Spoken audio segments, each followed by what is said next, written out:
se você não tem clareza da sua identidade, se você não tem clareza do seu propósito, é impossível você atuar em alta performance. Ricardo Arriel é um empreendedor apaixonado por pessoas e educação. Sua trajetória profissional foi construída toda na área da alimentação.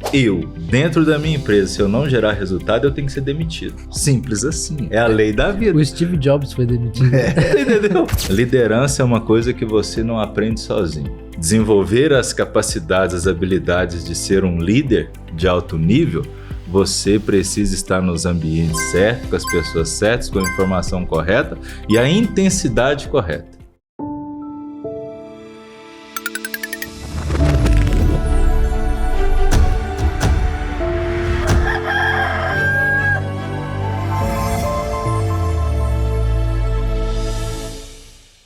Fala pessoal, tá começando mais um Lamparina Cast, podcast mais humano do Brasil, e eu quero começar fazendo uma pergunta para você. Qual pão você tá colocando em cima da sua mesa? O pão é um símbolo, né, de alimentação, quase todas as casas têm o pão, né, todo dia de manhã, e a mesa, né, do café, do almoço, da refeição, é o encontro, né, entre as pessoas, né? Então o que a gente está colocando para dentro da gente? Em termos de conteúdo, de alimentação, né? Então hoje a gente já trouxe um expert aqui, um cara que vai poder trazer diversas reflexões, tanto de pão também, e assim também de liderança, de empresa, né? E relações humanas. Aqui é o podcast Mais Humano do Brasil, eu sou Vitor Mesquita, estou com meu amigo Fábio Gabriel. Então já se inscreva no nosso canal, eu te convido a se inscrever porque a gente está aqui semanalmente trazendo assuntos para você, para mim, ser humano. Então se inscreva no canal, aperta no sininho para você receber as notificações quem já está começando. Mais um podcast super especial e super recheado hoje, né, Vitor? Muito bom. Ele, Ricardo Arriel, é um empreendedor apaixonado por pessoas e educação. Sua trajetória profissional foi construída toda na área da alimentação, especificamente na panificação e confeitaria. Com formação panifieiro, é isso? É isso. Panifieiro, tecnólogo em panificação, formado em Senai, Minas Gerais em 2006 e várias especializações na área no Brasil e fora. Obteve vários títulos, entre eles a participação do World Chocolate Master, bonito e gostoso, 2014 e 2015, etapa sul-americana, onde ficou entre os 5 melhores. Em 2018, abriu a sua primeira loja, na verdade, onde percebeu a necessidade de ampliar seus conhecimentos na área de gestão de pessoas e atua ministrando palestras sobre como gerir uma produção e montar times engajados no seu setor, com alta produtividade e lucratividade, fazendo com que o gestor saia do operacional para o tático do seu negócio. É ele, bem-vindo. Bonito, ó, que apresentação dessa. Uma apresentação bonita, né, Ricardo? O negócio aqui realmente é humanizado. O cara já chega aqui, já sobe lá em cima o nível do cara. A minha satisfação, né, em primeiro lugar, pelo convite, muito obrigado, gratidão aí pela oportunidade de compartilhar um pouco dessa história de vida, de uma história de muitas batalhas, de erros, acertos, que seguramente irão contribuir muito para quem está nos assistindo, para quem empreende, para quem lidera e para quem realmente compreende que está de passagem nessa terra buscando algo mais acima. O que o pão me deu, meu amigo? Esse grande livro aqui, que você fala a respeito de espiritualidade, sabedoria e liderança, né? Resiliência, de perseverança, de conquistar algo. O que conta esse livro, Ricardo? Cara, pelo título já é bem interessante. O que o pão me deu é uma metáfora, né? Sim. Jesus, ele se intitulou o Pão da Vida. Então, dentro desse livro eu coloco a minha experiência de fé, a minha experiência acerca das coisas de Deus, da espiritualidade. Nós somos pessoas, mas nós temos 3 partes, né? Nós somos corpo, alma e espírito. E isso precisa estar em harmonia. Então, dentro do livro, eu conto muito desse despertar interior e dentro da minha trajetória, os pontos em que eu precisei fazer paradas para recalcular a rota. Muitas das vezes eu vejo que as pessoas elas se colocam no centro da vida. No mundo da alta performance, que se fala muito hoje, as pessoas elas falam assim, cara, eu estou em alta performance, eu atuo em alta performance. Mas é impossível você, de forma externa, estar em alta performance se você não tem auto performance. Se você não tem clareza da sua identidade, se você não tem clareza do seu propósito, é impossível você atuar em alta performance. Então, dentro do livro, eu conto barreiras que eu tive que quebrar dentro de mim para que eu conseguisse me relacionar melhor com as pessoas, para que eu pudesse ser um líder melhor, entendendo que algumas situações que eu passava não era culpa de terceiros, era minha própria culpa. Então, o livro ele conta isso, ele conta a história de um ser humano em busca do seu autoconhecimento, em busca desse relacionamento real com Deus e como buscar ser um líder melhor. Isso é resumindo o livro, com ferramentas para fazer com que você faça as perguntas e você responda. Então, esse livro foi um marco na minha vida, porque durante 24 anos de jornada, né, na área de alimentação, eu convivi com muitas pessoas e N situações, pessoas de vários níveis sociais. E eu pude perceber que eu tinha uma missão, um chamado. Né? Com cerca de 15 anos, eu entrei para um seminário católico. Eu falava assim, cara, eu quero ser padre, né? Eu servia no altar, aquelas coisas todas. E entrei lá dentro achando que eu ia me aproximar de Deus. Mas, para minha surpresa, eu percebi que lá talvez seria um lugar que iria mais me afastar de Deus do que me aproximar. Porque a gente cria uma imagem de um ambiente de santidade. E aí, quando eu cheguei lá, eram pessoas como eu. Buscando se conhecer, buscando a sua melhor versão. E lá eu entendi que o meu propósito de vida não era ser padre, mas era ser alguém que ia se dedicar à vida a desenvolver pessoas, ajudar pessoas a atingir um próximo nível. Logo em seguida, com 17, 18 anos, você também teve alta performance na área esportiva, sim, certo? Sim. Você foi goleiro profissional. Conta um pouco dessa experiência aí que eu acredito que foi a mudança de chave na sua vida. Com certeza. Cara, eu venho de uma origem muito simples, do interior de Minas Gerais, filho de uma mãe solteira, sem pouca perspectiva, né, na minha região, enxergava no esporte a minha liberdade. Eu falo que na minha época, eu conto essa frase no livro, eu era o melhor da minha posição, porque eu não enxergava a bola, eu enxergava o prato de comida, eu enxergava a minha redenção, né? O futuro melhor para minha família. Eu vejo que muitas pessoas hoje entram para o lado do esporte com esse mesmo pensamento. E próximo de realizar esse sonho, já com pré-contrato, tudo pronto, num jogo em 2 minutos eu quebrei a palma da mão, cara. Nossa, os 4 metacarpos.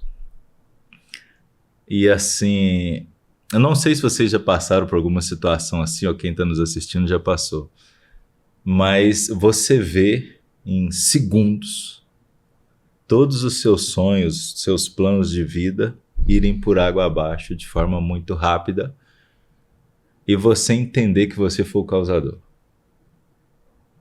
E para mim ali no campo, né, quando eu tirei a luva, né, que a mão ficou pendurada, não passou apenas o sonho de ser atleta, passou o projeto de uma vida. E aí após isso, eu era na cidade vizinha, eu já fui direto pro hospital e fiquei 30 dias, cara. Cara, 30 dias esperando uma oportunidade, a fila do SUS para fazer uma cirurgia, porque eu não tinha dinheiro. Minha mãe não tinha dinheiro. Não tinha network naquela época, nós estamos falando aqui no início dos anos 2000, cara. E eu lembro que eu passava a noite no quarto do hospital sozinho e eu entendi o que era depressão ali. Eu entendi, de fato, o que era o choro da alma. Porque ali era só eu e eu, cara. E ali eu comecei a fazer questionamentos para Deus, porque Quando você tem uma fratura, depois, um ano depois, um goleiro de alto nível teve, o Marcos, né, que jogou no Palmeiras muitos anos, ele teve uma fratura similar num jogo, quebrou um metacarpo, no outro dia o cara já entrou na cirurgia, um mês depois o cara estava jogando. Que merecimento era esse seu, né? Entendeu? Na verdade, você colocou em dúvida a sua crença? Tudo. Eu falo que quando você está numa situação de vulnerabilidade, do fundo do poço, em que as pessoas não querem, é a hora que você realmente vai se despir de quem você verdadeiramente é e entender um pouco mais sobre alma e sobre espiritualidade. E ali, cara, eu comecei realmente a questionar a existência de Deus. E logo após, depois teve o desenrolar e tal disso tudo, eu fiz a cirurgia, recebi a negativa, mas logo na sequência algo vem de encontro com esse detalhe de espiritualidade. Eu cresci sem pai, sentia falta do pai, né? Eu falo que a referência masculina ela tem um impacto muito grande na criação do filho. E com 19 anos, cara, ainda nesse período de recuperação da fratura, eu acabei engravidando a minha namorada naquela época. E aconteceu ali algo que repetiu-se a história. Eu queria ser um pai para o meu filho e naquele momento não foi possível. E ali eu também questionei mais uma vez a Deus. E ali eu tive um 360 na minha vida espiritual, segui um outro caminho, que foi muito válido para aquilo que eu ensino hoje. Mas eu entendo que nós temos sempre 3 momentos com Deus na nossa vida. Quando você inicia sua jornada religiosa, quando o seu pai, ou sua mãe, um avô te leva para a igreja, para qualquer outro lugar, você vai pela cultura, fica pelo ambiente. Depois você tem a sua primeira fase ali, que é o seu namoro, e você quer suas descobertas. E depois você vai para o mundo, toma as porradas, porque o mundo ele vai te bater. Cruel. E você, quando você volta realmente entendendo como Deus funciona, como Deus opera na nossa vida e como as coisas vão acontecendo, né? E essa experiência do livro, para mim, ela foi fantástica e tem transformado a vida de muitas pessoas. E como o Vitor colocou no início, na mesa é onde tudo acontece. E o pão, ele é o único alimento na face da terra capaz de unir pobre, negro, branco, qualquer etnia em volta dele. Ele é universal. Ele não faz discriminação de ninguém. E uma das coisas que nós estamos perdendo muito nesses tempos atuais, mesa cura. Muitas famílias estão sendo destruídas hoje, estão sendo ceifadas da face da terra, porque não se reúne mais para comer um pão, para fazer uma refeição do almoço, um jantar ou tomar um café. Então, eu quero começar a mudança na minha casa. Institua na sua casa um momento para você se reunir com a tua família de novo. E o pão, ele é eclético.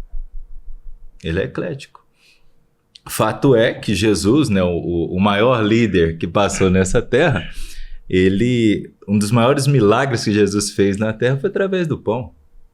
Imagina o cara, naquela época, lá atrás, pegando o contexto, alimentar 5.000 homens, fora mulheres e crianças, com 5 pães e 2 peixes, cara.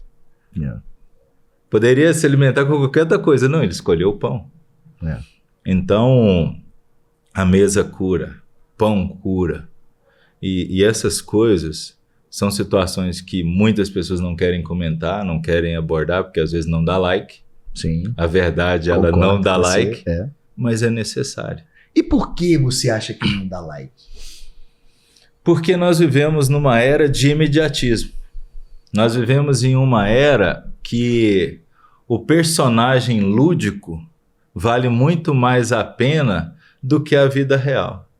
Porque nós somos seres duais, nós temos uma dualidade. Sim. Né? Quando a gente entra no campo da neurociência, a gente compreende que eu tenho a capacidade de me tornar e de atuar em vários cenários. Isso é uma grande realidade. Eu tenho a minha dualidade, eu tenho o meu lado ruim, o meu eu julgador, o meu eu que critica, o meu eu que está o tempo inteiro batendo, né? E eu tenho também o meu lado muito positivo. E aí, quando a gente pega nesse quarta revolução que a gente vive sendo tecnológica, você pega as redes sociais, qual que é o maior ativo que se tem hoje na face da Terra?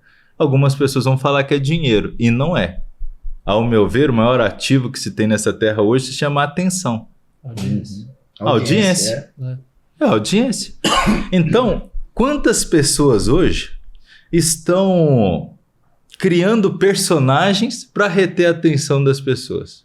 Porque a gente vive num país que o humor prevalece. No Brasil, tudo termina em pizza. No Brasil, uma catástrofe, as pessoas estão rindo, cara. Imagina você fazer piada de uma catástrofe. E hoje você tem pessoas fazendo piadas de catástrofe. E o pior não é isso. O pior é você ver uma imensidão de pessoas achando aquilo bonito. Então, quando eu falo que ser real, a mensagem verdadeira, ela fica num segundo plano, vem muito por isso. Porque as pessoas estão valorizando situações que não nos aproximam do céu. São situações que nos aproximam da terra. E aí imagina o seguinte, um país onde se valoriza muito a vulgaridade, a ostentação desregrada, que me valoriza corrupção, que valoriza uma série de situações, quando você vai falar de família, realmente é uma ofensa. Verdade. Porque também, algumas pessoas se apossam de um tema para virar campanha política, por exemplo. Sim. Né? Enquanto, para mim, a gente tem que suspender o julgamento e buscar o entendimento. A família, para mim, ela está muito acima do que qualquer qualquer outra coisa. Essa coisa. Porque a família é um projeto de Deus. Família é um projeto de Deus. Ricardo, você acha que a realidade dói? É isso? Bicho, ela é muito dolorosa, meu irmão. Ela é muito dolorosa. A realidade, ela mostra verdadeiramente quem a gente é. Eu costumo dizer que é impossível você conseguir atuar, ser um personagem até o fim da tua vida. Porque haverão momentos na tua vida que a tua máscara precisa cair. Vou dar um exemplo disso. Me esqueci agora o nome do ator, mas o ator que representou o Coringa. Sim. Ele veio a óbito, né? E eu vi uma entrevista do pai dele. Cara, quem trabalha, né, com a parte de encenar, você precisa entrar no personagem. E ele entrou tanto no personagem que não conseguiu sair, cara. Quantas pessoas hoje entram num personagem, entram num sonho que não é dela, entram numa vida que não é dela e depois não consegue sair? Inúmeras pessoas. Eu conheço várias. Aconteceu comigo. Num momento de vulnerabilidade que eu passei, eu me afastei de Deus e aí isso é uma grande realidade. Também é um assunto polêmico, mas é real. Quanto mais você se afasta da luz, você está se aproximando das trevas. Ponto. Não tem outra. Porque não existe dois caminhos, 3, 4, não existe. Existe 2. Ou existe céu ou inferno. A partir do momento que eu me afasto do céu, eu estou me aproximando da onde? Do inferno. É simples. Não existe meio termo. E aí, o que aconteceu? Eu fui entrando num caminho do ocultismo e dentro do ocultismo tem um problema. Porque no ocultismo, qual que é o objetivo? Você fica no centro da tua vida. Você precisa ser feliz, você merece ser feliz. Você pode. A partir do momento que eu me coloco no centro da minha vida, Deus já não faz mais parte da minha vida. E nos momentos de tribulação, nos momentos de dificuldade, meu amigo, você vai ficar sozinho. Todo mundo sai fora, menos ele. Você diz que o egocentrismo se torna mais presente quando eu penso só no eu. Exatamente. Eu estou empreendendo desde 2018. Eu quase quebrei uma empresa vendendo, faturando alto. Por quê? Porque lá eu falo que eu era um doente emocional, era um cara que não confiava nas pessoas e achava que as pessoas não iriam entregar a mesma experiência que eu queria. Então eu era um egocentrista. Uhum.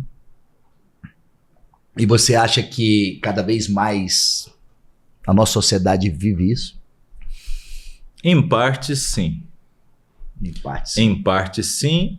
E acredito que uma pequena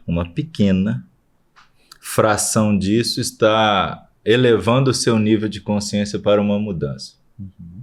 A partir do momento que eu começo a ouvir e ver podcasts como esse, seguir pessoas que são realmente pessoas de sucesso, líderes de alto nível, você começa a mudar um pouco a sua forma de enxergar a vida, enxergar as pessoas.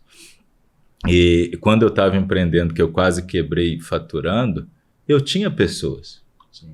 Eu tinha uma equipe comigo, só que eu não era líder. Uhum. Eu não era o líder. Os holofotes eram todos para mim. E isso é um grande problema.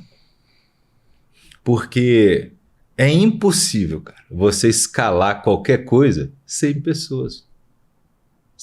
Todos os grandes players, todos os grandes líderes que já passaram por essa terra, você vê a história do cara, você vê que ele precisou de pessoas para construir o seu legado.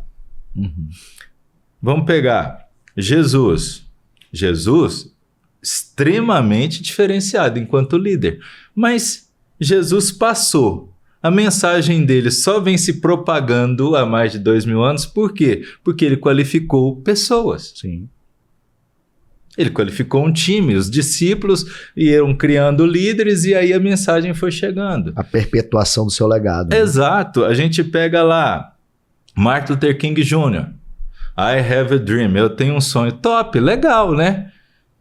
Mas espera aí. Ali foi o marco de um movimento que ele iniciou lá atrás, na mesa lá com os pais dele, lá vendo a dificuldade, que eram os negros e os brancos nos Estados Unidos. Churchill, por exemplo, né, que as pessoas falam muito do lado que ele oferece, a única coisa que ele oferece, sangue, suor e luta, né, e tal. Mas não, cara. Churchill, para mim, ele foi um ícone naquela época, porque não tinha gabinete estratégico naquela época. Então, imagine bem, o cara pode ser monstro, cara, mas se ele não tiver a capacidade de montar, de criar times, a mensagem dele nunca vai se perpetuar. Então, quando a gente coloca isso em xeque, mostra assim que é assim, eu preciso me expor, porque para mim me tornar este líder, para mim sair dessa esfera do egocentrismo, sim, eu preciso romper com dois vilões que atuam dentro de mim. O orgulho. Toda pessoa orgulhosa tem dificuldade de liderar. Eu não conheci um, cara, assim... e eu já tive a oportunidade de viajar muito e tal, e de liderar muitas equipes. Todos os caras que eu vi que eram extremamente orgulhosos, eles não conseguiam montar um time. E aí, o outro cara também, que habita dentro de nós, que está junto com o orgulho, é a falta de perdão. Então, imagine o seguinte, esse cara, quem está ferido sempre fere, quem está curado cura. Se eu sou orgulhoso e se eu não consigo perdoar, eu não consigo servir, cara. Líderes de alto nível são servos na sua essência. líderes de alto nível são servos na sua essência. Quando você se coloca na posição de servo, de desenvolver pessoas, de preparar pessoas, a sua mensagem ela vai perpetuar e ela vai mais longe. E aí sim a sua network ela é poderosa. Aí sim as suas conexões são poderosas, porque você deixa de ir atrás e elas passam a vir até você, porque você se transforma numa pessoa interessante. Ricardo, quando a gente percebe assim, liderança, né? Hoje em dia é poder e dinheiro. A maioria das pessoas pensa que a liderança é o poder e o dinheiro, e não é isso. É aprender a servir, é perpetuar o seu legado, é aprender a dividir, é aprender a somar, certo? Com certeza. Tô errado? Não. O que a gente... Muitas pessoas, elas querem o cargo. Realmente. O cargo de liderança em companhias, em empresas, ele tem algumas regalias, né? Sim. Você ganha mais, você está mais bem posicionado, a sua sala, ela provavelmente vai ter um ar-condicionado, você vai ter o seu cartão de visita, você vai ser muito bem recebido em todos os lugares que você chegar. Isso é o cargo, isso é o status. Só que aí tem um problema. Se você não gerar resultado dentro daquela companhia, você perde tudo isso. Porque ali você é um número. CEO em companhias, isso eu me incluo. Eu, dentro da minha empresa, se eu não gerar resultado, eu tenho que ser demitido. Simples assim, é a lei da vida. O Steve Jobs foi demitido. Entendeu? Então, se eu tiver com a minha mentalidade condicionada a achar que o líder ganha mais no cargo, bagunçou. Tá errado. Por quê? Eu conheci na área de vendas vendedores que ganhavam 10 vezes mais do que o gerente comercial. E muitas das vezes isso vai acontecer. Agora, eu verdadeiramente, se eu quero ser uma pessoa relevante, eu preciso mudar a minha mentalidade com relação ao tema liderança. Existe aquilo que as pessoas buscam, que é o cargo e o status. Isso para mim não é liderança. Isso é ultrapassado, isso é uma visão obsoleta, já ficou lá atrás. Se você quer ser um líder no século XXI e obter êxito, você tem que ser o menor de todos. Isso é ensinamento bíblico poderoso, isso aqui. Isso aqui vai lá, Evangelho de Mateus, capítulo 20. Jesus lava os pés dos seus discípulos. Lava pés. Lava pés. Ele, o mestre, o líder, o cara que, o Messias, ele foi lá, tirou a capa, amarrou na cintura, foi lá e lavou o pé do cara. E isso para o judeu na época era uma coisa extraordinária. Porque hoje as pessoas distorcem isso, mas o judeu naquela época, ele não sentava à mesa sem lavar os pés e sem lavar as mãos. Então, assim, é um gesto muito nobre que Jesus fez. Cara, e Jesus arrebentou ali com os escribas, com os fariseus, com todo mundo. E aí o que ele pega? Ele fala o seguinte, galera, eu estou mostrando o caminho. Aquele que quiser ser o primeiro, seja servo. Então, líderes de alta performance do século XXI, líderes que vão realmente engajar pessoas, que vai ter equipes mais eficientes, pessoas realmente abraçando o objetivo da empresa, esse cara tem que ser servo. Eu falo que hoje, 90% do meu tempo é inclinando o meu ouvido para ouvir as dores dos meus colaboradores. Porque fala-se muito da dificuldade de contratar. De fato, existe sim. Eu não posso ser demagogo e falar que não tem. Tem. Mas eu também não posso afirmar que não existe pessoas boas querendo crescer sim. E querendo trabalhar. Mas tem uma fala que eu digo dentro das minhas empresas hoje. Quando eu contrato uma pessoa, eu falo assim, olha, eu não quero que você vista a minha camisa, eu não quero que você sonhe o meu sonho. Isso é um grande erro.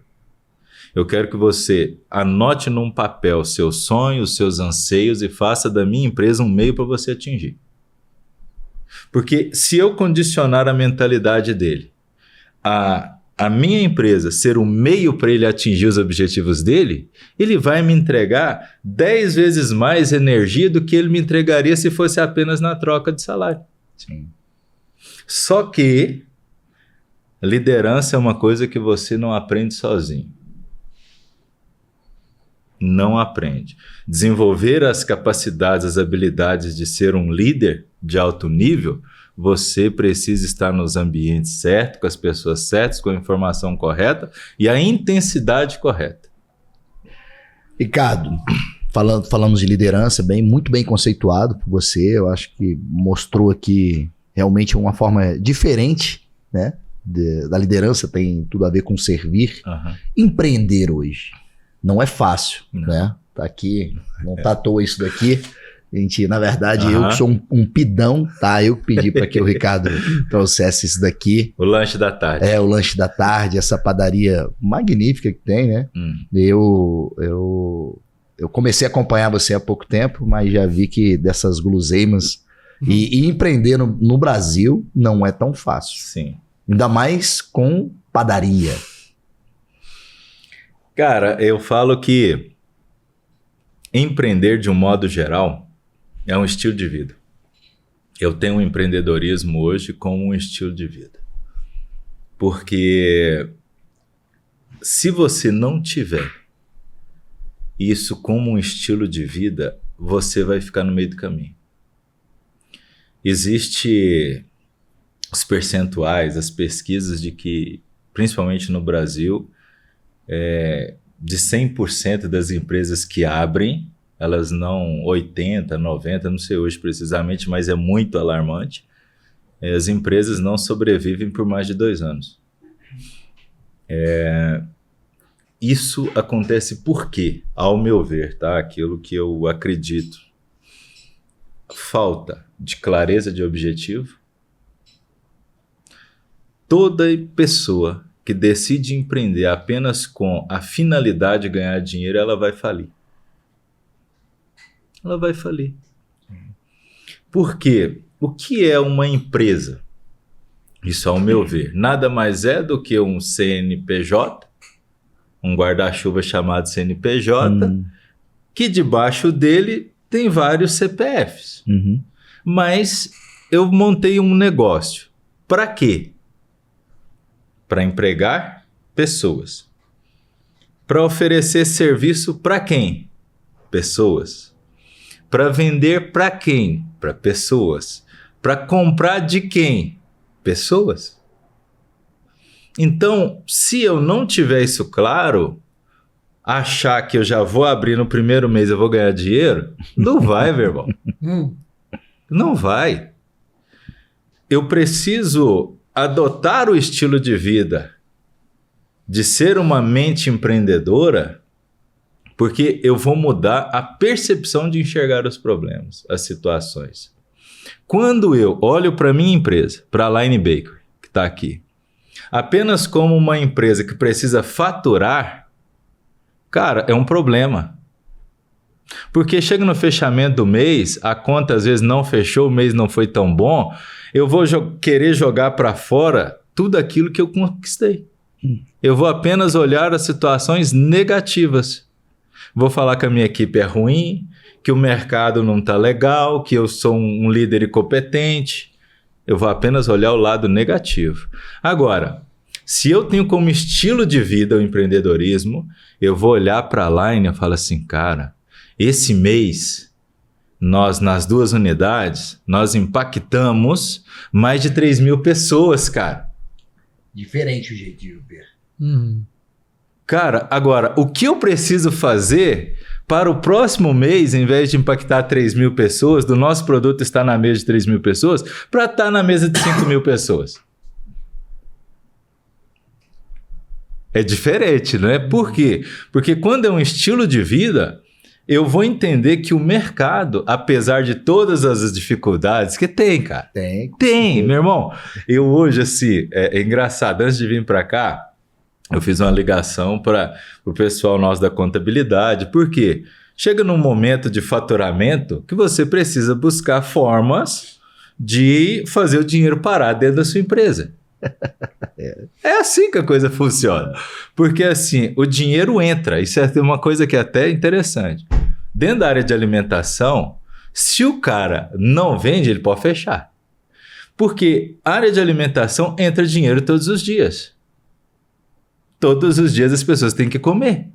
Agora, o problema não é o dinheiro entrar, o problema é ele reter na conta. Sim. O maior problema das empresas hoje é esse. Eu não falo que nem faturamento. Faturamento, num país hoje, que apesar da nossa moeda hoje estar um pouco desvalorizada, nosso poder de compra está mais baixo, mas as pessoas ainda continuam consumindo. É você como o dinheiro parar dentro da conta da empresa. E aí a gente está trocando, né? Saindo de um regime tributário, vai para outro e tal. Mas tem um detalhe. Não basta ser apenas uma mente empreendedora. Para empreender no Brasil e fazer um negócio decolar e planar, eu preciso desenvolver uma mentalidade empresarial, que é diferente de uma mentalidade empreendedora. O empreendedor, ele é corajoso. Ele é corajoso. A gente mora aqui em Brasília, cara.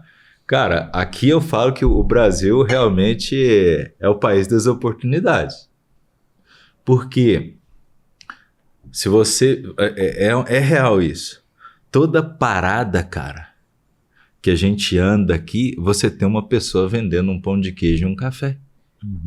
É toda parada. Uma tapioca, um negócio. Então, peraí. Existe sim. Mas aquela pessoa... ela não está empreendendo por habilidade ou ter enxergado uma oportunidade. Ela está empreendendo pela necessidade de levar o alimento para a casa dela. Aí essa pessoa, ela evolui, ela abre um negócio, ela fale. Sim. Por quê? Porque ela não tem a preparação. A resiliência é uma virtude importante do líder, do empreendedor, do empresário. Para mim é fundamental para o ser humano. Eu gosto de definir resiliência como a capacidade de resistir e adaptar as mudanças de forma muito rápida.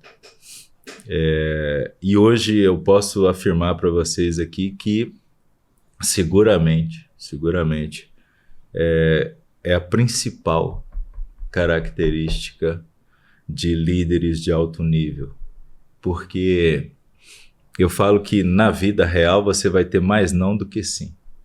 Você vai ter mais derrota do que vitória. Por isso que pessoas que cuidam da sua saúde, praticam uma atividade física, por exemplo, com regularidade, você vê que no ambiente empresarial o comportamento dela é diferente com as adversidades. E vou até contextualizar isso. Eu sempre gostei de esporte e pelo fato de ter fraturado a mão na juventude, muitas coisas eu era proibido de fazer.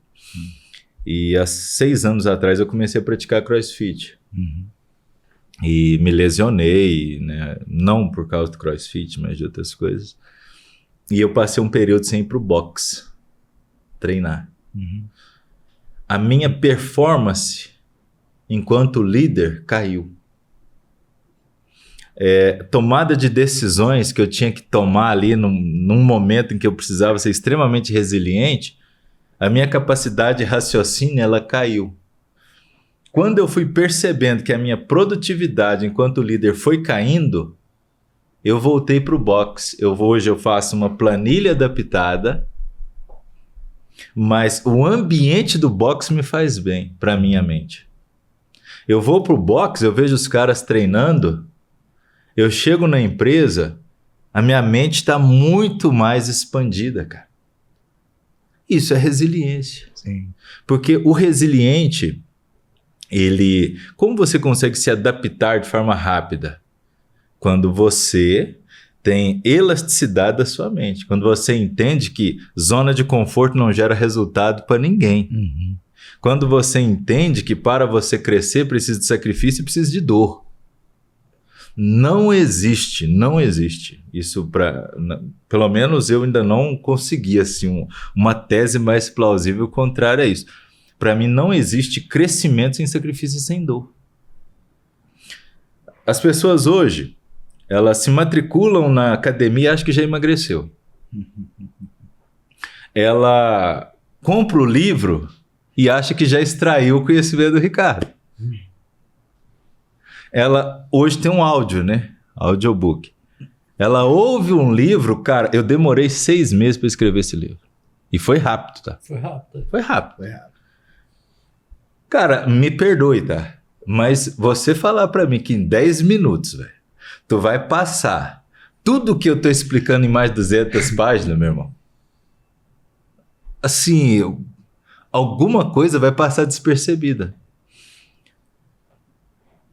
A pessoa que tem resiliência, ela vai reconhecer também as suas fragilidades. Porque é só no momento de vulnerabilidade que você mostra o verdadeiro líder. Você acredita que a resiliência é a boa sorte que nós temos? Eu não acredito. Isso aí. Porque a boa sorte, as pessoas acreditam em boa sorte, acham que não terá desafios. A boa sorte, eu acredito que é trabalho, né? Falar assim, foi sorte isso. Não. Eu acho que tudo é pela resiliência, é pela sua constância. Cara, eu fico vendo assim, quando tu fala de boa sorte, eu lembro de... Cara, tem tanta coisa, mas uma vez eu passei por uma situação que o cara falou assim, não, o Ricardo teve sorte. Que eu ouvi muito isso. Eu parei assim, cara, eu falei, caraca, esse cara não tem noção do tanto de coisa que eu tive que abrir mão para estar aqui. Eu digo que o sucesso não é para qualquer pessoa. O sucesso ele tá em busca daquelas pessoas que têm coragem de enfrentar a si mesmas, que têm caráter e que têm obstinação. Por quê? Cara, imagina o seguinte. Boa sorte. Boa sorte para mim, que os caras falam, é o cara ficar jogando o dinheiro dele todo fora, querendo acertar uma dezena de números para ser arrebatado do ecossistema que ele tá. E aí tem um problema, que essa sorte vira maldição na vida daquele cara. Assim, a gente fica caçando palavras bonitas para não falar a verdade, a realidade. Sim. Mas uma pessoa desprovida de conhecimento, tá? Para a gente não falar de pobreza. Sim. Uma pessoa desprovida de conhecimento, isso aqui, conhecimento que eu quero dizer, não é grau de escolaridade, é conhecimento, sabedoria, maturidade. Essa pessoa, você entrega para ela R$1 milhão na mão dessa pessoa. O que ela vai fazer com esse dinheiro? Vai gastar de uma forma... Assim, sem intencionalidade. Concordo. Esse dinheiro na vida dela não é bênção, é maldição. Não é uma bênção, é uma maldição. Por que é uma maldição? Porque aquele dinheiro vai trazer para elas problemas que dificilmente ela vai conseguir resolver. Agora, você pega R$1 milhão e dá na mão de uma pessoa que ela pode não ter tido aquele 1 milhão, mas ela tem conhecimento, ela está num ambiente correto, ela caminha com pessoas bacanas, ela vai buscar maneiras de multiplicar aquele dinheiro. É diferente. Então, observe bem que tudo que a gente está falando aqui é assim, que não é boa sorte, é conquista. Sim. No céu, a forma, né, que opera dentro da teologia é meritocracia. Sim. Então imagine o seguinte, nós vivemos em uma era da seguinte forma: eu tenho, eu faço, eu sou. Eu tenho dinheiro, eu sou a última bolacha do pacote, eu boto um colarzão bonitão aqui, eu sou o fera. Meu irmão, Todas as vezes, cara. Às vezes o cara pode até me crucificar, assim, pode até me cancelar disso aqui. Mas todas as vezes que eu vejo uma pessoa se expondo demais, no fundo, eu vejo uma pessoa doente emocionalmente. Vejo uma pessoa carente de atenção, querendo aparecer. Porque ninguém precisa saber o que eu tenho para determinar quem eu sou. Ninguém precisa saber. Até porque, quanto mais eu exponho a minha vida, mais atenção eu estou chamando das pessoas. Da mesma forma que você chama coisas boas, você chama coisa ruim. Sim. E às vezes vão vir situações sobre a tua vida que você não está preparado para enfrentar naquele momento. E aí você acha que é uma má sorte. Não, você causou aquilo, né? Então esse é um detalhe. Então a sabedoria ela vai te mostrar também caminhos diferentes nesse sentido. E uma das moradas da sabedoria é no silêncio. Esse é um detalhe. Então, quando a gente começa a partir para essa vereda aqui, a gente vai entendendo que tudo na vida, se eu preciso ter para mim ser, é um erro. Está invertido. No céu, a hierarquia do céu, eu sou. Sim. Primeiro é eu sou, identidade. Não é o Fábio, não é o Vitor, não é o Ricardo. É eu sou imagem e semelhança de Deus. Eu sou co-herdeiro de Cristo, eu sou herdeiro de Deus, eu sou. Então, se Deus é dono do ouro e da prata, eu também sou herdeiro. Ouro e prata, não é dinheiro. Uhum. Deus não é dono do dinheiro, Deus é dono do ouro e da prata. Eu sou. Primeiro, eu me conheço, identidade. Eu faço. Beleza, eu sou o quê? Eu sou imagem e semelhança de Deus. De Deus, o que tem? Bondade, mansidão, virtudes. Sim. E aí o que eu vou fazendo? Eu vou caminhando na direção do céu. Aí o que acontece? Eu tenho meritocracia. Então, nós somos aquilo que praticamos. Com certeza. Mas o dinheiro você acha que também, você acredita que o dinheiro é uma coisa boa também. Com certeza. Ah, sim. Não, para mim é o seguinte. É só você saber. Eu entendi que você tendo dinheiro, você tem que ter o conhecimento para gerir. Para gerir. Porque o que eu vejo? Dinheiro, isso é a minha percepção, sim, tá? Sim. Dinheiro não traz felicidade, mas a felicidade traz dinheiro. Uhum. Porque, veja, Jesus veio e ele diz o seguinte: eu vim para que vós tenham vida e vida em abundância. O que é abundância? É ter tudo disponível a seu dispor. Isso é abundância. Prosperidade não é dinheiro. Prosperidade é estado de espírito. Uhum. Se eu sou uma pessoa próspera, se eu sou uma pessoa que sei quem eu sou e eu me valorizo, eu irei atrair o dinheiro até mim. Porque desta forma, com o meu comportamento, eu irei atrair pessoas que irão se conectar a mim. Sim. Agora, na Terra tudo se paga com dinheiro. Dinheiro é bom.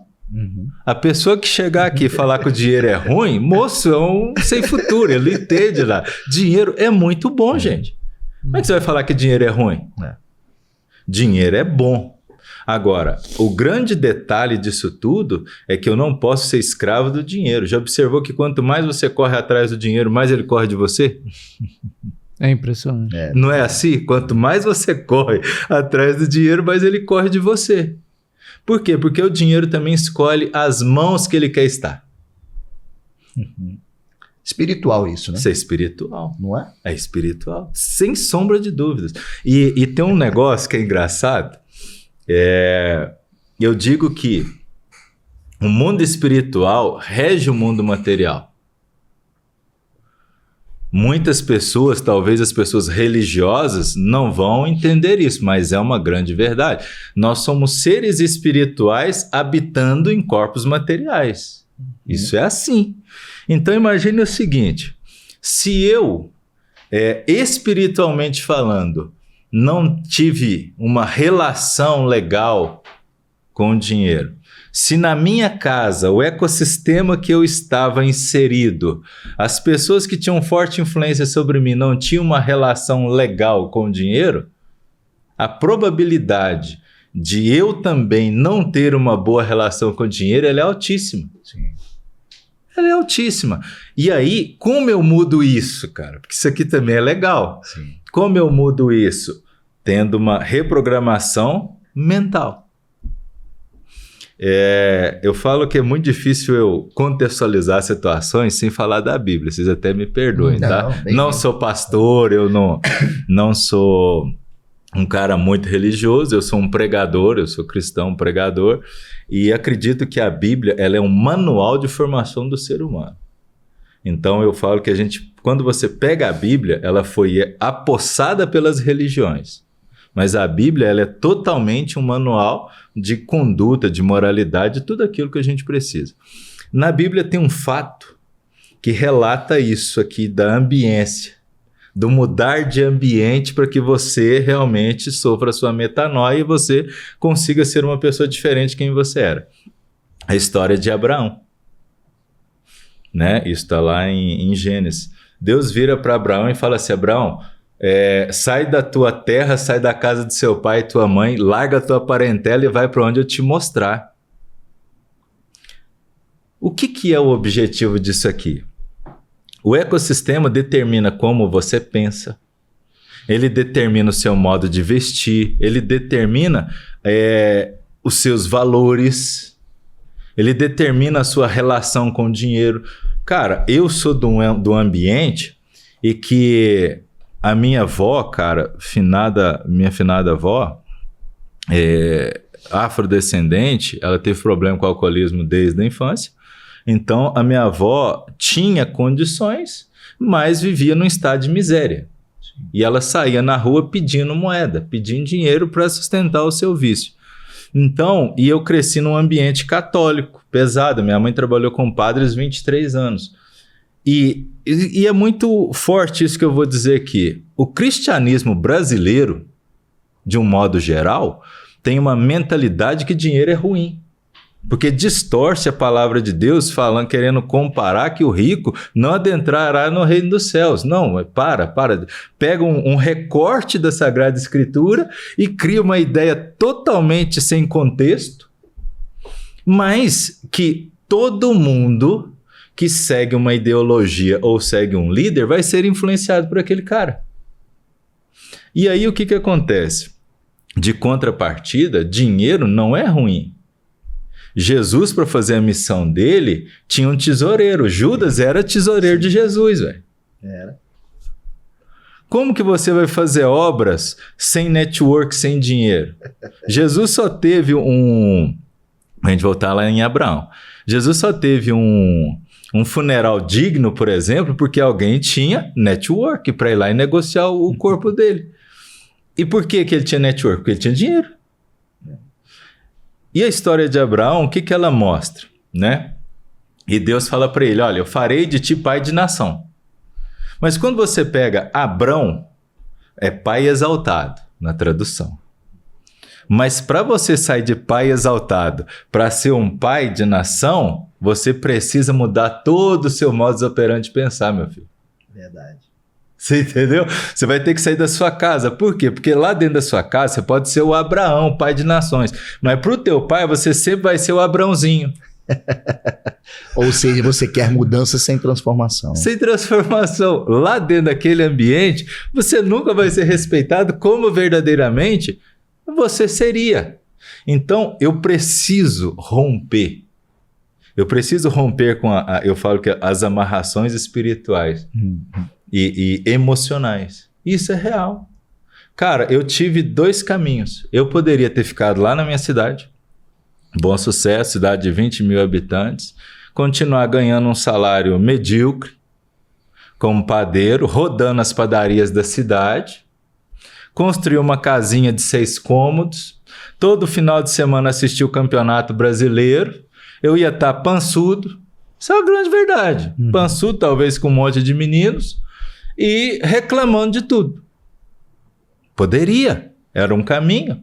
Mas, a partir do momento que eu tomei a decisão que eu queria deixar um legado, meu amigo, eu peguei aquilo que era meu e vazei para o mundo.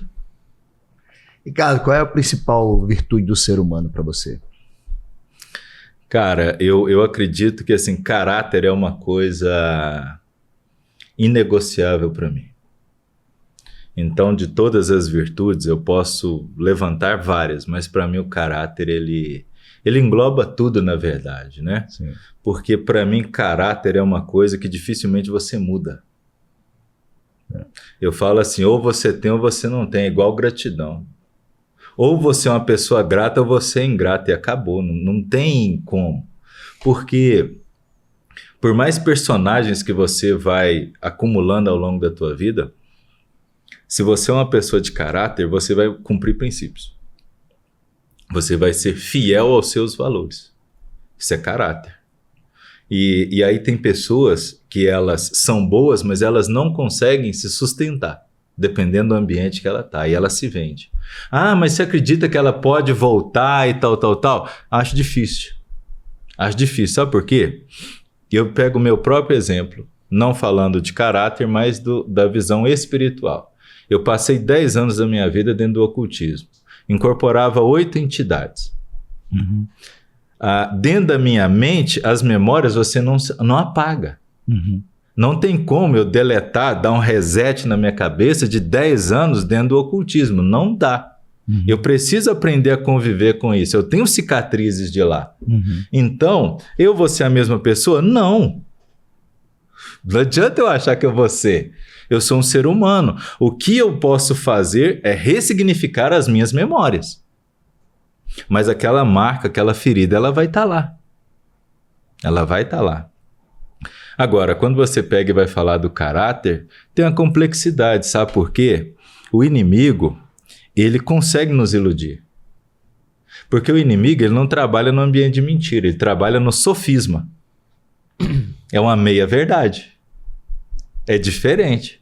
Então, ele cria uma confusão mental de colocar sempre uma dualidade, sempre uma situação de conflito aqui, de imparcialidade, para que você continue fazendo aquilo que ele quer. E com a prática, você vai moldando seguramente a forma de você pensar, porque nós, na nossa essência, a gente é egoísta, cara. Concordo. Ué. Entendeu? Você vê como é interessante, né? Viemos falar de padaria, Caraca. falamos de ser humano na mais profunda Rapaz. essência. Muito interessante isso, né? Até comecei falando disso, né? Qual o pão que a gente coloca na Com mesa, certeza, né? cara. E é isso, assim, uma coisa que eu já conversei com diversas pessoas, assim, que eu gosto de pensar, né? Assim, realmente, o que eu tô botando na minha cabeça, na minha mesa, Com assim, certeza. interna, sabe? Porque hoje em dia a gente vive nesse mundo, né, vivendo a transformação que a internet está fazendo no mundo, né? E dando a oportunidade da gente se comunicar com diversas pessoas, né? Dando velocidade, tudo isso. Isso é legal? Pô, eu acho isso super legal. Você conversar com um amigo que está morando em outro país ali, de graça, gratuitamente, horas de vídeo, muito legal. E com isso gera, eu vejo assim, atualmente, assim, um desafio que todo mundo está falando muito de identidade. Sim. Fala muito, não, porque eu sou isso, você tem que se colocar, você tem que fazer aquilo outro, né? E assim, como você trouxe, né, diversos pontos da sua experiência, né? Uhum. E, cara, por exemplo, eu tô um pouco em silêncio porque eu tô refletindo e pensando, né? Pô, o que eu posso contribuir, né? E pensar comigo mesmo, né? Porque, assim, é muito fácil a gente ser católico em volta de católico. É fácil. É muito fácil você estar numa religião. Estando ali dentro do ciclo. É muito fácil você estar ali no meio cultural, estando com as mesmas pessoas. Mas assim, você pegar, pô, eu acredito nisso, e tá num lugar que ninguém acredita, é isso. Aí que a gente vai ver se realmente a gente acredita. Aí, quando você chega nesse nível, começou a surgir dentro de você o grande líder. Quando você entende que o ambiente, por si só, não influencia diretamente nas suas decisões. Uhum. Entendeu? E aí é até legal quando você pega isso, que quando a gente adentra nisso, nesse seu pensamento, é o sistema de crenças, cara. Uhum. Você entra no seu sistema de crenças e fala, cara, eu Como eu posso mudar meus resultados? Cara, se eu mudar minhas crenças, eu mudo meus resultados. E aí eu preciso entender como forma-se uma crença. Porque fala de identidade. Se a gente fosse abrir um pouco e simplificar, identidade nada mais é do que o conjunto de crenças que rege meu comportamento. Tipo isso. Seria tipo isso. Então veja bem, como forma-se uma crença? Lugares, as experiências que eu tenho naqueles lugares, as conexões, pessoas, meus relacionamentos, minhas conexões, e informações, conhecimento, sabedoria. Aí entra a grande pergunta: o que eu estou colocando para dentro de mim neste momento? Qual é o tipo de informação que eu estou ouvindo? Qual é o tipo de informação ou visão? O que eu estou tendo que está nutrindo a minha mente? Porque isso está fortalecendo as minhas crenças. E aí, quando a gente fala de identidade, né? Eu hoje só mudei o meu padrão, mudei tudo em mim, quando eu olhei para dentro de mim e entendi que eu não poderia esperar o mundo mudar. Então, não deixe o tempo passar. Isso é o time, né? No meio empresarial a gente fala muito de time, né? Mas imagine o seguinte: nós temos uma leve tendência a terceirizar tudo. Eu estou assim por causa de fulano, minha empresa está assim por causa de ciclano e tal. Eu tô gordo porque estão me vendendo muita coisa assim. Não, você está sempre tentando se terceirizar as coisas. Cara, autorresponsabilidade. Quando eu olhei para dentro de mim, eu falei assim, cara, o personagem que está habitando dentro de mim é fraco nesse momento. O personagem que está habitando nesse momento é um preguiçoso. O personagem que está habitando aqui agora é um cara com a mentalidade fracassada. Mas não é o mundo que vai mudar, eu que preciso mudar. Ricardo, aqui você falando, examinando e refletindo algumas coisas, as crenças, às vezes, como quando a gente não absorve isso, a nossa mudança, quando a gente pega a crença e vive num meio externo, aquilo dali. Certo. Às vezes nos torna cego de certas situações onde que a gente não vê uma outra forma a não ser aquilo dali. Com certeza. E aí entra o lado do julgador. Eu não julgo, mas está julgando todos nós. A pessoa que vira para mim e fala que não julga ninguém é um grande mentiroso por si só. Porque é uma grande realidade, pô.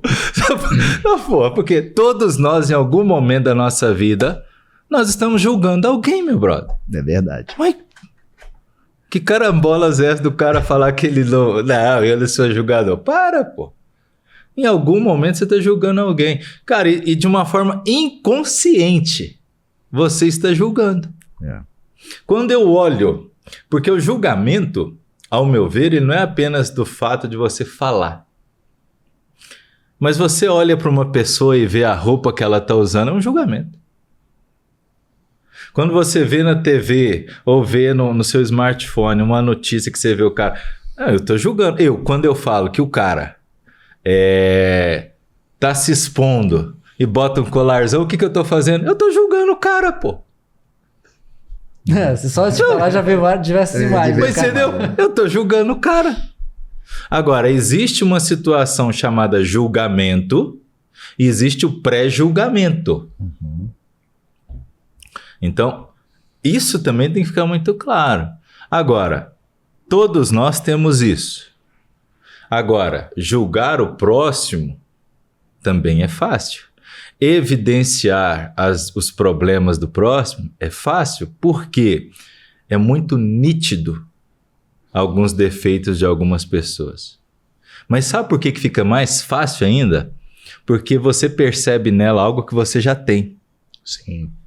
É o seu espelho. É o seu espelho. Tem uma frase que eu acho emblemática e é legal. Quando Pedro fala de Paulo, eu sei mais de Pedro do que de Paulo. O nosso eu julgador, ele está o tempo inteiro armado na frente, meu irmão. Dentro da empresa, quando alguém chega para mim, porque todo dia, quem é empresário sabe disso, todo dia eu falo que tem um capítulo novo da novela. É igual a novela, todo dia tem uma história nova. Empreendeu a grande novela. Também. Aí, cara, eu falo para as meninas lá, né, e os meus líderes lá.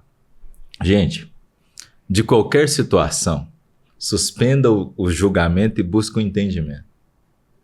Porque nós estamos falando de pessoas.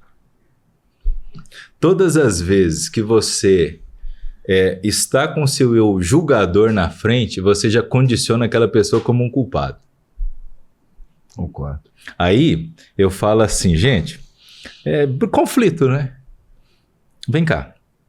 Quem que é o fulano? Ciclano. Quem que eles são? Ah, fulano é isso, isso, isso. Não é isso. A pessoa. Aí esse cara tá tendo um problema dentro de casa com a esposa dele. Ok. Esse outro cara, como que tá? Ah, ele separou e ele paga pensão. Ok. Eu suspendi o julgamento. Aqui eu tô falando o quê? Seres humanos. De fatos, né? De fatos. E fatos, se eles não forem bem resolvidos, eles irão afetar na conduta do cara, no comportamento do cara. Então, lá, todas as vezes que acontece um conflito, eu espero 2, 3 dias para conversar com os caras. E tem gente que às vezes fala assim, esse cara é louco. Não, mas não é. Eu não posso ser, enquanto líder, a lenha ou a tora lá na fogueira. Aumentar a tensão. Eu não posso ser esse cara. Eu preciso ser sempre o extintor ali naquele meio. Então, você abafa, ok? Acabou. Num momento oportuno para mim, não é nem para ele. Se eu quebro o cara nisso, eu chamo ele fora do ambiente dele, vamos tomar um café, começa uma conversa que não tem nada a ver. E aí depois eu falo, meu brother, cara, o que rolou aquele dia? Eu vou ouvir a versão do cara num ambiente que ele já está vulnerável. Sim. Porque todas as vezes que eu for conflitar alguém, primeiro, no calor da emoção, no ambiente de segurança do cara, eu tô ferrado, meu irmão. O cara vai me engolir ali. É verdade. Então eu desarmo ele e eu vou entendendo, ok, aí eu tomo as minhas decisões. Então, isso também são situações que a gente vai, né? Entendendo, avaliando, e realmente há momentos na nossa vida, como você colocou, da cegueira, né, que determinadas crenças que a gente carrega com a gente nos cegam, é real. E por que isso também é importante? Eu tive, talvez a maior queda profissional na minha vida foi no World Chocolate Masters. Porque, cara, eu sempre fui um competidor nato. A World Chocolate Masters é a Copa do Mundo do chocolate, cara. Assim, não é qualquer um, é alto nível. Né? Para quem é das artes marciais, é como se fosse o UFC. Para quem é do futebol, é a Copa do Mundo. Para quem é um atleta olímpico, é a Olimpíada. E, cara, eu estava com minhas crenças e convicção de que eu estava preparado tão alta que eu abdiquei de treinar. Que eu, naquela época, a gente vivia um momento de restrição financeira tão grande que eu falava assim, cara, entre treinar para realizar um objetivo profissional, eu vou ganhar dinheiro. Tava muito difícil naquela época. E eu cheguei no dia de competir, cara, e eu era um dos caras cotados, a minha performance foi pífia. Foi pífia, assim, sabe, assim, vergonhosa. Porque ali, naquele dia, naquele momento, naquela noite especificamente, eu entendi que quem ganha competição não é o mais talentoso, é o mais preparado. Eu entendi que eu tinha que ressignificar dentro de mim o conceito de capacidade e habilidade. Porque talento sem lapidação é nada. Talento sem mentor para estar te dando direcionamento é nada. E até no livro eu falo isso. A minha revolta não foi porque eu perdi pelos outros caras, porque eu não perdi para eles. Entendi. Eu me auto-sabotei. Eu ferrei comigo naquele dia. E naquela noite a minha esposa foi falar comigo, eu falei, cara, tu não precisa falar para mim, cara. Eu sei que eu me sabotei. E ali, naquele momento, as crenças que estavam dentro de mim, elas foram caindo uma a uma. E eu lembro que eu cheguei em Brasília, a gente endividada ainda, eu fui lá, comprei um ar-condicionado, montei um boxezinho de treino e comecei a treinar dentro de casa. Comprava barra de chocolate, derretia e fazia escultura. Então, o tempo inteiro eu ficava fazendo aquilo. Porque eu acredito numa situação também. Eu não preciso começar bom. Eu preciso começar treino até me tornar. Você vai treinando, você não nasce sabendo. Mas se você treina com intensidade, com regularidade, você vai ficar bom. Você vai ficar bom. E foi o que aconteceu. E depois eu fui fazendo peças muito mais bonitas e fui participando e fui reconhecido. Mas precisou uma queda. E tá aí hoje, ó. Tá aí que o pão me deu, espiritualidade, sabedoria e resiliência, Ricardo Arriel. E falando dessas gostosuras aqui, ó, olha cada maravilha aqui que trouxe aqui, coisas boas, maravilha. Olha, e pistache, olha uma mais gostoso que o outro. Isso aqui, essa padaria aqui. Vai ter uma parada legal, né? Croissant, tem de tudo aqui, meus amigos. Nós fomos presenteados hoje aqui pelo Ricardo. Eu acho que a gente pode fazer um episódio semanalmente. E quem sabe a Line Bakers também seja uma parceira da nossa lamparina, né? Opa, quem sabe? Ricardo, uma satisfação tê-lo aqui nessa episódio super especial, super rico mesmo de... Espero que tenha sido legal. Eu achei, foi muito legal mesmo, falando de ser humano, foi um momento de reflexão muito intenso. Acredito que as pessoas aí que estão nos acompanhando, hoje os nossos episódios estão no YouTube e também no Spotify, e as pessoas podem estar vendo e ouvindo. E uma experiência única eu sempre falo, e o Vitor fala isso com mais frequência, que aqui nós trazemos as pessoas para que ela deixe o seu legado, para que as pessoas lá do lado de lá possam estar nos acompanhando e contribuir para elas de alguma forma, né, Vitor? E uma coisa que é legal aqui no Lamparina é que a gente traz pessoas de diversos nichos, né? Diversas crenças também, né? A gente não tem nenhum vínculo religioso, nenhum vínculo... Principalmente hoje em dia no Brasil, está muito polarizado, parte política, né? A gente não entra nessas áreas assim especificamente, né? Mas a gente cada um traz o seu pensamento, os seus pontos de vista, justamente por isso, porque o ser humano vamos dizer assim, como é que eu vou dizer que tem que ser igual a mim se tem uma pessoa que vive, respira, caga, mija... E pensa totalmente diferente. Com certeza. Né? O importante é a gente, como você falou, né? A gente já julga rapidamente, mas a gente coloca o respeito na frente e fala assim, a pessoa tem a vida dela, tem a caminhada dela, eu tenho a minha, eu posso contribuir, beleza. Se eu não puder, tudo bem também. Se a pessoa puder contribuir, tá legal também, né? Então, achei bem legal esse podcast, assim como todos os podcasts, a gente fala que sempre a gente convida pessoas especiais, porque, como você até falou, né? Já começou lá em cima. Não, cara, logo lá em cima, é pra ter responsabilidade, pô. Justamente é isso mesmo que a gente quer, trazer um ambiente confortável para a pessoa trazer as suas experiências, né? Eu espero que o pessoal que está em casa assistindo, ou no carro ouvindo também, onde você esteja ouvindo, tenha gostado do episódio. A gente fez justamente para vocês. A gente poderia estar aqui só conversando, sem gravar, né? Sim, com certeza. É isso, quero agradecer a oportunidade e o convite está aberto quando você quiser voltar outras vezes. É só mandar uma mensagem que a gente está aqui. Cara, eu que agradeço vocês assim, pela atenção, pela oportunidade. Espero que de alguma forma essa mensagem contribua com o crescimento das pessoas e nosso mesmo. Eu digo que cada vez que você propaga algo, que você fala algo que vai impactar pessoas, você é o primeiro que vai ser impactado, né? Então, eu fico muito feliz, lisonjeado por poder ter estado aqui com vocês nessa tarde, numa conversa sadia, numa conversa além, né, de barreiras religiosas, políticas e espirituais, mas que a gente conseguiu transitar por isso de uma forma muito madura. Sim, né? Porque isso é o que compõe o ser humano. Isso é o que realmente vai fazer diferença.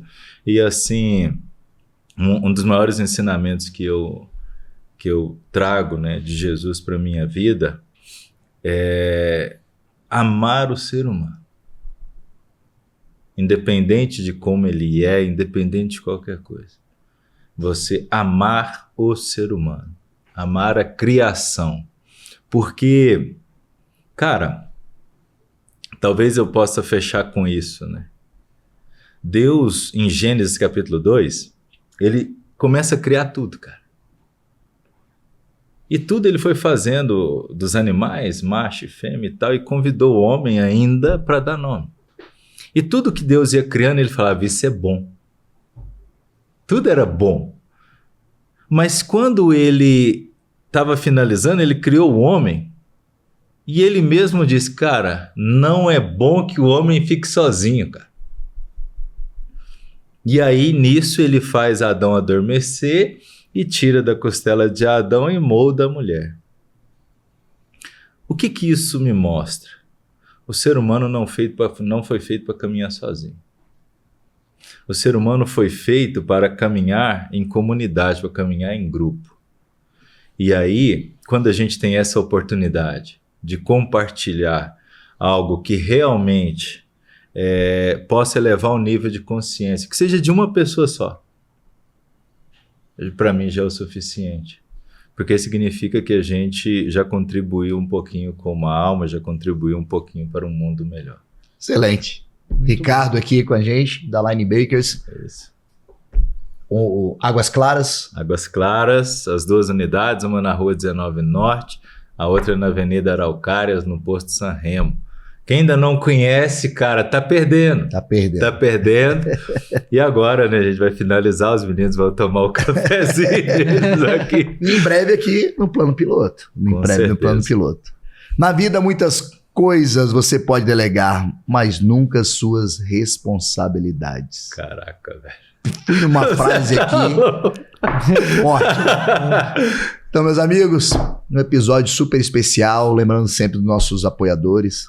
Revista Traços, essa revista que através da inclusão, né, social, ela chega aos restaurantes, através dos seus porta-vozes, né?